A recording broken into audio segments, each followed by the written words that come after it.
इस देश ने मन बना लिया है कि अब की बार 400 पार और नरेंद्र मोदी तीसरी बार। हिंदुस्तान में हिंदुओं की बात करना तुष्टीकरण है। भारत में अगर हिंदुओं की बात कर रहे हैं, वैसे हम तो हिंदू मुसलमान की बात ही नहीं करते हैं, पर भारत में अगर राम मंदिर की प्राण प्रतिष्ठा हो रही है तो यह हिंदू तुष्टीकरण है। अगर भारत में राम मंदिर की प्राण प्रतिष्ठा नहीं होगी तो क्या अफगानिस्तान में होगी, बांग्लादेश में होगी, कहां होगी? भारतीय जनता पार्टी जाति के नाम पे वोट नहीं मांगती है। हमने जाति के नाम पे, धर्म के नाम पे कभी वोट नहीं मांगा। हम तो वोट मांग रहे हैं अपने किए गए काम के ऊपर। नमस्कार, मैं शिव। देखिए, अंतिम चरण का चुनाव 1 तारीख को होने वाली है। रिजल्ट 4 जून को भी आ जाएगी, लेकिन बिहार में जो 40 का 40 महागठबंधन की पार्टी भी कर रही है और बीजेपी। अब किस तरीके से कौन सी पार्टी 40 की 40 लाएगी वो तो आने वाला वक्त बताएगा। लेकिन अभी हमारे साथ मौजूद हैं बीजेपी के प्रवक्ता कुंतल कृष्णा जी। कुंतल जी, कैसे ला पाइएगा 40 की 40 सीटें? शिव, अगर हम इस बात को कह रहे हैं कि हम 40 की 40 सीटें लेके आएंगे तो भारतीय जनता पार्टी का एक ट्रैक रिकॉर्ड रहा है। पिछली बार भी हमारे पास 39 सीटें थी। और जब तेजस्वी ये बात कहते हैं तो शायद वो भूल जाते हैं कि उनके पास लोकसभा में 0 सीट है।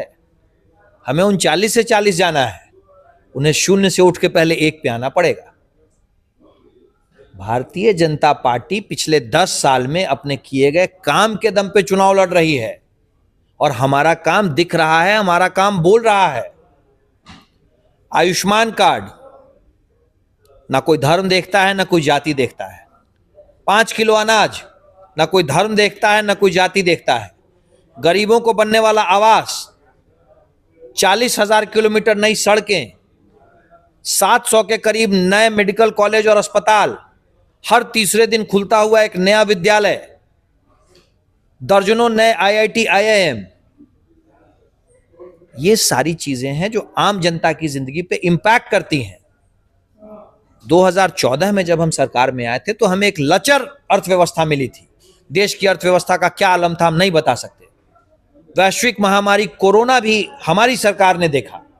मोदी जी के नेतृत्व में हमारी सरकार, हमारी अर्थव्यवस्था जब बहुत तेजी से आगे बढ़ रही थी, उसी वक्त कोरोना आया। उन 3 साल के बावजूद भारत की अर्थव्यवस्था दुनिया की 5वीं सबसे बड़ी अर्थव्यवस्था है। सर, एक प्रश्न रहेगा। प्रश्न यह है सर कि तमाम जो योजनाएं बताए वो जाति नहीं देख रही है, पाति नहीं देख रही है, लेकिन फिर भी टिकट में जातिगत बंटवारा क्यों? टिकट में देखा जा रहा है तमाम राजनीतिक पार्टियां हैं तो कहीं ना कहीं जाति को देखकर ही टिकट दे रही है। तो योजनाओं में तो भले जाति ना हो, लेकिन टिकट में तो जाति देखा जा रहा है। शिव, सरकार बनने के बाद सरकार की पॉलिसी यानी सरकार की नीतियां वो देश को ध्यान में रख के की जाती हैं। पर राजनीतिक पार्टियां जब चुनाव लड़ती हैं तो हमें समाज का ध्यान भी रखना पड़ता है। ये एक कड़ी सच्चाई है, क्योंकि चुनाव वोटों की गिनती पे होते हैं। और इस समाज में, जिस समाज में हम लोग रहते हैं, नीति बनाते वक्त हमारे ऊपर ये कंपल्शन नहीं होता है, लेकिन जब हम चुनाव में जाते हैं तो वोटों की गिनती हमारे लिए भी महत्वपूर्ण होती है। इस समाज में जाति और सबका अलग अलग रिप्रेजेंटेशन, ये एक सच्चाई है। राजनीतिक पार्टियां इसी समाज को रिप्रेजेंट करती हैं।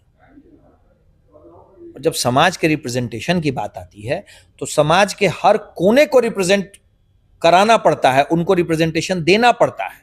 इसीलिए आप जो सवाल उठाते हैं कि जातियों को देख के या समूह को देख के ध्यान में रखना पड़ता है टिकट के बंटवारे के समय, भारतीय जनता पार्टी जब ये काम करती है तो भारतीय जनता पार्टी का सिर्फ एक ध्येय होता है कि समाज का कोई भी कोना छूटे नहीं, कोई अपने आप को अनरिप्रेजेंटेड फील नहीं करे। हाँ, हम मानते हैं, मैं इस बात को मैं डिनाई नहीं कर रहा हूं। अगर मैं आपसे इस बात को डिनाई करूंगा तो यह बेईमानी होगी, और राजनीति में बेईमानी अच्छी नहीं होती है। मैं इस बात को डिनाई नहीं कर रहा हूं, पर भारतीय जनता पार्टी जाति के नाम पे वोट नहीं मांगती है। हमने जाति के नाम पे, धर्म के नाम पे कभी वोट नहीं मांगा। हम तो वोट मांग रहे हैं अपने किए गए काम के ऊपर।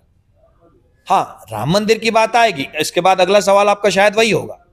आपके सवाल का मैं जवाब अभी ही देता हूं। यह एक शाश्वत सत्य है कि प्रभु श्री राम की प्राण प्रतिष्ठा माननीय नरेंद्र मोदी जी के प्रधानमंत्रित्व काल में हुई। इस देश के प्रधान सेवक के वक्त ही प्रभु श्री राम की प्राण प्रतिष्ठा हुई।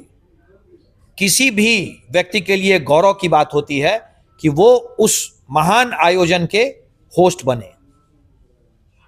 प्रधान सेवक थे वहां मौजूद, इसीलिए वो उस महान आयोजन के होस्ट बने। अच्छा, एक सवाल और है कृष्णा जी, कि बीजेपी को मतलब जनरल माइंड बोला जाता है, ज़्यादातर देखा जाता है, विपक्ष भी यही आरोप लगाते रहती है कि बीजेपी है जो जनरल की पार्टी है। आरजेडी को कहा जाता है एम समीकरण, लेकिन खासकर बीजेपी के, क्योंकि आप प्रवक्ता बीजेपी के हैं, तो आपसे सवाल यही रहेगा कि क्यों सिर्फ जनरल का, जहाँ नहीं जातिगत, आप वोट शेयरिंग की बात कर रहे थे कि वोट देने के, वोटों की गिनती जो होती है जाति पे होती है, लेकिन वहीं फिर जनरल फिर कैसे खास कर, मतलब जनरलों की पार्टी कैसे बन जाती है? अब ये बात जो कहते हैं, आपको ये सवाल उनसे पूछना चाहिए। जिस वक्त हम और आप बात कर रहे हैं, मैं पार्टी का प्रवक्ता हूं, मैं ब्रह्मर्षि समाज से आता हूं। पार्टी के प्रदेश अध्यक्ष सम्राट चौधरी जी, अगर आप जातिगत व्यवस्था की बात करें तो अति पिछड़ा समाज से आते हैं। हमारे पार्टी के चेहरा, इस देश के प्रधानमंत्री, वो ओबीसी समाज से आते हैं। हमारे पार्टी के महत्वपूर्ण चेहरों में एक, अनेक दलित समाज से आते हैं। माननीय राष्ट्रपति महोदय आज के दिन में राष्ट्रपति हैं, आज के दिन में वो किसी पार्टी के सदस्य नहीं हैं, लेकिन राष्ट्रपति बनने से पहले वो हमारी पार्टी की महत्वपूर्ण नेत्री थी, हमारे पार्टी का महत्वपूर्ण चेहरा थी। तो अब जो ये सवाल करते हैं, हमारी पार्टी तो इंद्रधनुष है, राजनीतिक इंद्रधनुष है। हम पॉलिटिकल रेनबो बनाने की बात करते हैं।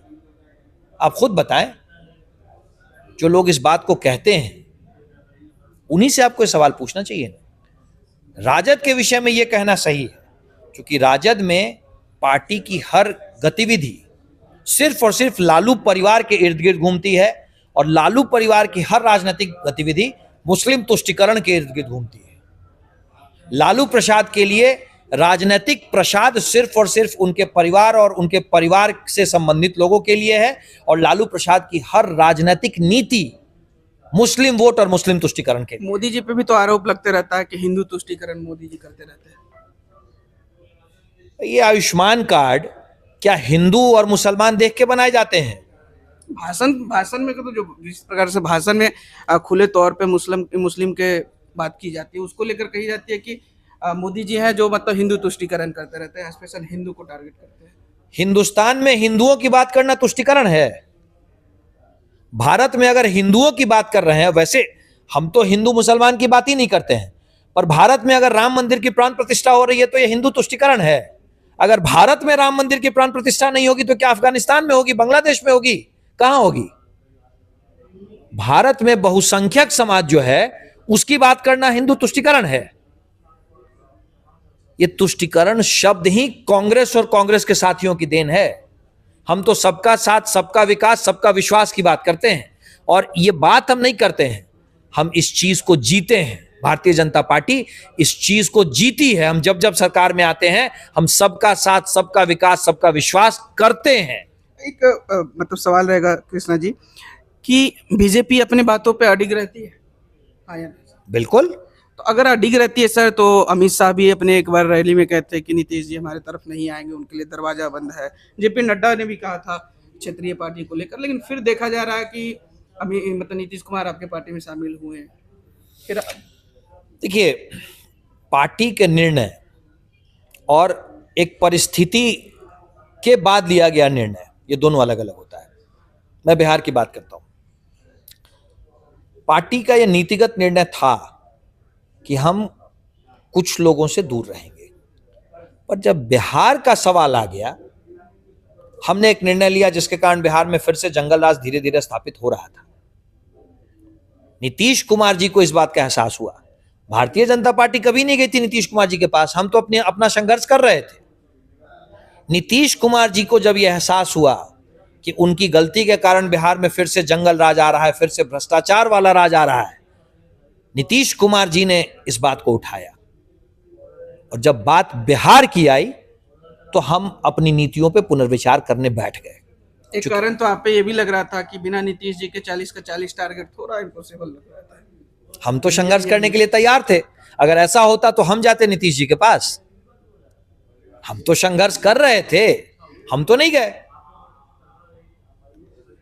अच्छा, एक सवाल फिर रहता है कि 40 के 40 जो टारगेट आपकी है, लेकिन उस टारगेट में वोटिंग परसेंटेज अगर देखा जाए बिहार का, तो पिछले साल से मतलब पिछले चुनाव से काफ़ी कम है। और मतलब जो भी चुनाव 5-6 चरणों में हुए हैं अभी तक सभी में परसेंटेज कम है। 7वां चरण का चुनाव है, क्या लगता है वोटिंग परसेंटेज कम होने से आपके 40 के 40 पर इफेक्ट पड़ेगा? शिव, पहले मैं आपके एक सवाल का आपको जवाब दे देता हूं। बिहार में भारतीय जनता पार्टी हर वक्त 40 सीटों के लिए कॉन्फिडेंट थी, क्योंकि हम चुनाव लड़ रहे हैं माननीय मोदी जी को तीसरी बार प्रधानमंत्री बनाने के लिए। शुरू से स्पष्ट है, इन लोकसभा चुनावों में भारतीय जनता पार्टी वोट मांग रही है माननीय नरेंद्र मोदी जी को तीसरी बार प्रधानमंत्री बनाने के लिए। चेहरा कोई भी हो, हर वोट नरेंद्र मोदी जी के लिए है। और हम इस बात को जानते हैं कि इस देश ने मन बना लिया है कि अब की बार 400 पार और नरेंद्र मोदी तीसरी बार। इसीलिए हम हमेशा से आश्वस्त थे। अब बात रही आपके सवाल की, बहुत सारे फैक्टर्स हैं जिनके कारण वोटिंग कम हो रही है। बहुत सारे फैक्टर्स हैं, उनमें एक बहुत महत्वपूर्ण फैक्टर है अभी का मौसम। आप देखें, सूर्यदेव लग रहा है कि बिल्कुल आग उगल रहे हैं। ग्रामीण इलाके हैं। अभी मैं 21-22 दिन महाराजगंज में था। ग्रामीण इलाका है हमारा। सबसे बड़ा बाजार महाराजगंज का महाराजगंज ही है, जो एक सब डिवीजन है। वोट टोलों से दूर हैं, पैदल चल के जाना पड़ता है। वोटिंग वाले दिन बहुत ज्यादा साधन संसाधन भी नहीं है। वहां जाने के बाद उतनी पर्याप्त व्यवस्था नहीं है। इलेक्शन कमीशन ने कोशिश की होगी, लेकिन गांवों के बूथ पे पर्याप्त व्यवस्था नहीं है। कनात की व्यवस्था नहीं है, पीने के पानी की व्यवस्था नहीं है, टॉयलेट की व्यवस्था नहीं है। ये सारी चीजें वोटरों को हतोत्साहित कर रहे हैं। पहले दूसरे चरण में हम लोगों को लगा, उसके बाद माननीय नरेंद्र मोदी जी की अपील हुई, हमारे बाकी नेताओं की अपील हुई, हमारे कार्यकर्ताओं की अपील हुई। अभी महाराजगंज का मैं फिर से आपको उदाहरण देता हूं। महाराजगंज में हम लोग भाजपा को वोट देने की बात नहीं कर रहे थे। हमारे साथ राजीव तिवारी जी यहां बैठे हुए हैं, क्षेत्रीय प्रभारी हैं युवा मोर्चा की। इनकी पूरी की पूरी टीम सबसे पहले यह बात कह रही थी कि पहले मतदान फिर जलपान। दूसरा शब्द हमारा होता था कि मतदान कमल के नाम। हम सबकी कोशिश थी, क्योंकि हम ये, जब आप जमीन पे जाते हैं तो इन सारी परेशानियों से आप अवगत होते हैं। अभी का मौसम बहुत बड़ी एक फैक्टर है, बहुत बड़ा फैक्टर है वोटिंग परसेंटेज कम होने का। एक लास्ट सवाल रहेगा कृष्णा जी। मोदी जी इस बार बिहार में 8 सभाएं संबोधित किए, और तमाम जो बड़े नेता हैं, बीजेपी के दिग्गज नेताएं हैं, वो उन्होंने भी यहाँ में तो सभाएं की हैं। लेकिन वही विपक्ष तौर पे देखा जाए तो उतनी सभाएं नहीं किए हैं। लेकिन हाँ, तेजस्वी यादव 200 रैलियां मतलब कर चुके हैं, मतलब 200 सभाएं कर चुके हैं। तो क्या कारण रहा जो मोदी जी को खुद आना पड़ा बिहार, और इतनी बार इतनी सभाओं को संबोधित करना पड़ा? यहाँ तक बिहार में जो रोड शो कभी नहीं हुआ, वो रोड शो भी किए। क्या कारण लगा? ये तो नहीं लगा कि 40 की 40 सीटों में थोड़ा सा गड़बड़ हो, जिसके कारण मोदी जी को आना पड़ा बिहार? मैंने आपको पहले भी कहा, ये लोकसभा चुनाव हम लोग मोदी जी के लिए लड़ रहे हैं। हर एक वोट मोदी जी को तीसरी बार प्रधानमंत्री बनाने के लिए मांग रहे हैं। बिहार में 14 करोड़ लोगों की बात है। 9 करोड़ के करीब बिहार के मतदाता हैं। 10% के करीब मतदाताओं के पास अगर प्रधानमंत्री जिनके नाम पे चुनाव लड़ा जा रहा है खुद पहुंच रहे हैं, तो ये तो अच्छी बात है ना। जब हम वोट मोदी जी के नाम पे मांग रहे हैं, तो माननीय मोदी जी अगर खुद मतदाताओं के पास जा रहे हैं, अपने आप से अपनी गारंटी दे रहे हैं, हम तो वोट मांग रहे हैं मोदी की गारंटी पे। माननीय नरेंद्र मोदी जी का बिहार के प्रति यह प्यार है, और भारतीय जनता पार्टी का बिहार के प्रति यह कमिटमेंट है कि माननीय नरेंद्र मोदी जी 7-8 बार बिहार आ गए।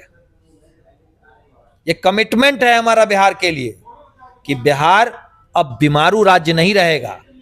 बिहार से भ्रष्टाचार हम मिटा देंगे। बिहार को विकास की गाड़ी सर पर दौड़ाएंगे। बिहार को इस देश के अग्रणी राज्यों में ले जाएंगे। मतलब अब सर 2024 के बाद बिहार जो नीचे स्तर से देखा जाता है, किसी भी विषय में नीचे स्तर से दिखता है बिहार, तो क्या 2024 के बाद मतलब ऊपरी स्तर में कहीं नजर आएगा बिहार? भारतीय जनता पार्टी का कमिटमेंट है, और यह कमिटमेंट भारतीय जनता पार्टी और भारतीय जनता पार्टी के नेतृत्व का है। यही कारण है कि माननीय नरेंद्र मोदी, माननीय अमित भाई शाह, हमारे राष्ट्रीय अध्यक्ष, और हमारे सारे बड़े नेता निर्मला सीतारमण जी, हर व्यक्ति बिहार आया है, और बिहार के साथ उन्होंने 1-to-1 खुद से ये बात कही है। 2024 के बाद 2025 हर बार हम खुद यहां रहेंगे और अब बिहार को बीमारू के स्टैग से निकाल करके भारत के अग्रणी राज्यों में ले जाने की हमारी कमिटमेंट है, जो किसी भी हालत में हम पूरी करेंगे। चलिए, बहुत बहुत शुक्रिया कृष्णा जी। तो अभी आप सुन रहे थे कृष्णा जी को। आपकी क्या प्रतिक्रिया है वो हमें कमेंट में जरूर बताइएगा। फिलहाल इस खबर के लिए इतना ही। धन्यवाद।